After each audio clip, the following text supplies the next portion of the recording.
আসসালামু আলাইকুম ভিউয়ার্স, আপনারা কেমন আছেন? আলহামদুলিল্লাহ আমরা ভালো আছি। এই যে ছেলের ভার্সিটিতে পিঠা উৎসব হবে, মাংসের পিঠা আমি বানিয়ে নিয়ে যাচ্ছি।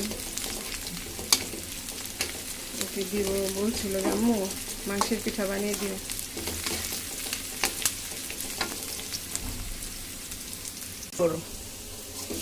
ভিডিও দিয়ে রাখো। হ্যাঁ, বলবো, কথা বলবো। হ্যাঁ, এই যে ইয়াটা ভাজা ভাজা হয়ে গিয়েছে, মাংসটা দিয়ে দিচ্ছি। ঠিক আছে,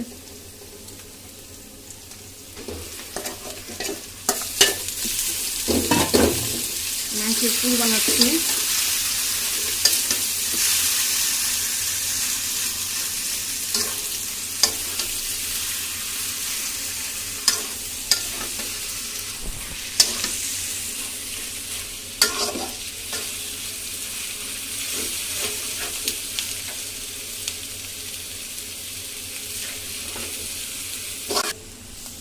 তেল দিলে